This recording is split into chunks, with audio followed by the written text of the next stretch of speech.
First, let me ask you, why did you get in real estate? Okay, let me get right in your face. I've been working real estate for 42 years.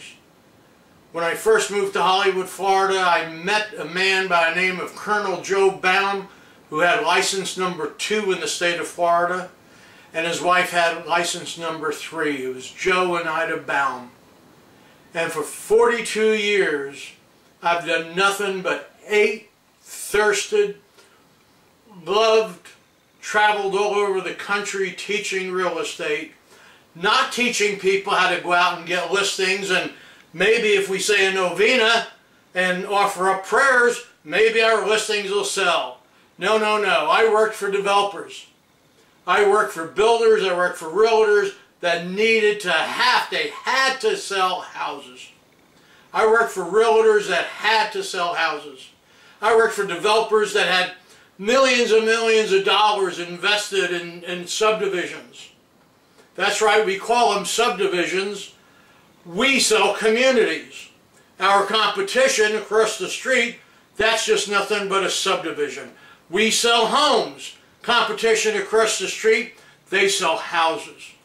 Let me give you and remind you why you got into real estate. Number one, you got into it because you want to love real estate. You have a passion for it. If you don't have a passion for helping people and wanting to put people in homes that don't know how to buy a home, then get out of the business. I was excited, overwhelmed. Did you know that you could really afford to buy a home? No. How long have you been renting? Forever. About 10 years or more? About 15 years. Okay. And did they make it easy for you to buy? Very much so. You made it easy for me to buy. Okay. You're a sweetheart. Anything else you'd like to tell all your fans for other people coming out here that want to buy a home or think they can't afford it? Come to Mr. Principe. Okay. He's a great guy. And that's really the reason why I'm a shy person.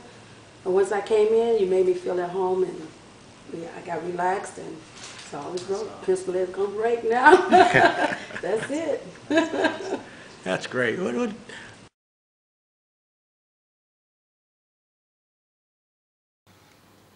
Why would companies, major corporations, U.S. Home, General Homes, Ryan, Pulte, why would they send me not for a day to do seminars, but for years to go out, shop all their salespeople, do evaluations in all their communities, travel all over the United States, South America, Mexico, Canada, doing seminars? Let me show you one of the easiest tricks. Number one, raise the bar.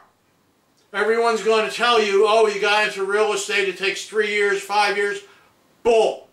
That's bull. Do you want to make $1 million? Do you want to be in a position to earn $1 million over the next 12 months? Are you in that position right now? You're probably not. Oh, there's a few of you. But the few of you that are there, they don't want to tell anybody. In September 2008, I bought a $9 million hotel in Mobile, Alabama, the old Ramada Inn, 131 rooms. I put down a total of $100. Simple to do. How do you do it? Option contracts. We converted it to condos. Unfortunately, in '09, after Mardi Gras, we sold, fortunately, 15 units within a couple of weeks. But at that time, the economy, no one would give a condo loan. All the condos were going belly up because of the overinflation in the market. Let me show you, those of you that are just getting into real estate, the simplest close in the world. No one wants to buy a home from you. The customers come in and they disguise themselves. Oh, I'm just looking for Uncle Harry. Hey, honey, before we go into the real estate office, before we go into the model home, what do you want to tell the salesperson? Oh, my goodness, we have to see a salesperson. Let's tell them we're just looking for Uncle Harry that might move down here 20 years from now. And you buy it. and as they reach for the doorknob in order to get into the model home or into your office, they turn to each other, and it's called making a pact. Hey, let's promise each other we're not going to sign anything. Oh no. People don't like salespeople. Don't you know that? Yet you call yourself salespeople. Call yourself a marketing representative, because you are marketing houses. I've given seminars all over the United States. You sell maybe one house a week if you're really lucky, or two a month. I sell 25 to 50 in a night. Very, very simple. Let me show you how easy it is to buy a home. If I were doing a seminar, I would say, well, what's the average price of the home in your city? Let's say it's $150,000. How many years have you been renting? Average person says 4 to 5 years, some say 10. Let's take 4 years renting. How much rent do you pay? Average rent, $1,000, $995, $1,200. To make it easy, let's say $1,000 a month in rent.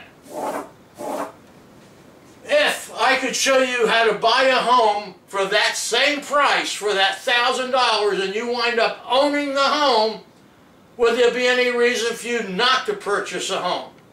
Let me write out, and this is what you call the trial close. Some people call it the Columbo close. Remember Detective Columbo on TV years ago? As he's reaching for the doorknob to go out the door, he says, oh, by the way, so, you know, we want to do what's called pressure-reducing techniques to your customers. Let me write out some facts and figures for you to take home and study. Would that be okay? 99% of the people say, sure. Don't you need to know the facts and figures? Of course. Okay, well, you know, we're just going to pull some figures right out of the air right now.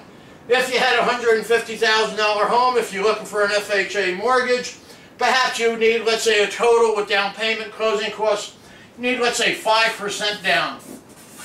So you need $7,500 at an average.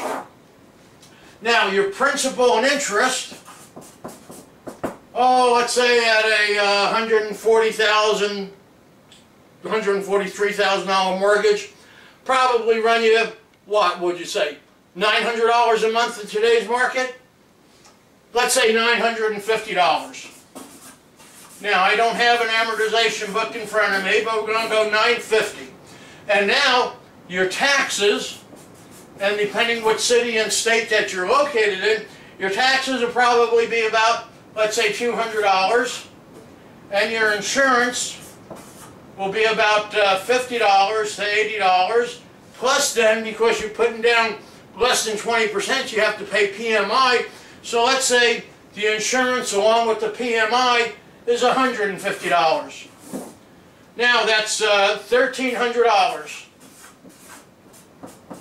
If I could reduce that $1,300 down to going back to your rent of $1,000, would there be any reason for you not to purchase the home from me? Now, let me tell you why it's the American dream to own a home, and to own a home now, today, to buy a home, before the laws get changed. Number one, you have what's called an amortized mortgage. That means for the first, if you have a 30-year mortgage, for the first 15 years, basically, you're paying interest, and then it goes to principal. So on your $1,000 a month, you're basically paying approximately $950 in interest. Then you're also paying your taxes of $200. So you're paying $1,150 is what we call in write-offs. Your landlord's getting that money right now. Once you buy the home, IRS doesn't care if they pay you back at the end of the year, or even if you don't have any children, you claim exemptions. enough to equate, if you're in a 40% tax bracket, 42% tax bracket, that'll mean to you, if you're making an average of combined income $70,000 to $80,000, that means combined you'll have about $600 to $800 less taken out of your paycheck. That's like having a bunch of little kids, and if you have little kids, you'll even have more deductions than that. So in reality, you're paying $1,300 a month every month, but you're taking home about $600 more a month at an average. $600. So if we take the,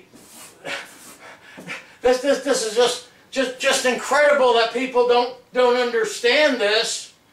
Let's see, 6 from 13. That's 4. That's $700. That home is costing me $700 a month cheaper than I'm paying the $1,000 in rent. And if you look at most of the property today throughout the United States, property is still appreciating. And if the property is not appreciating, you can't buy the same piece of material. You can't buy the same shirt that you bought last year for the same price, could you? The materials are going up. Even if you only had a 2% increase, and you want to check in the county that you're living with the tax assessor, you want to see what's their average increase for the past 12 months or 24 months. If your home only went up, if the values only went up 2%. Yes, I know what they've been down to over the past few years, but I'm talking about today. I'm talking about May of 2011, where most of the properties have rebounded, and like in Florida, it went down 50%, but now it's back up 75%. Now is the time to buy the home. Now you can afford to buy the home, and look at the interest rate. If you're looking at purchasing a $150,000 home, and if that home only goes up 2% a year, that's $3,000 a year. Let's see, let's divide that by 12. That's about $300 a month that you're making. That's why it is the American dream to live inside your savings account. This is the best investment you could ever make. But the two most important rules of real estate, number 1, is you don't fall in love with real estate, and number 2, you make money when you buy it, not when you sell it.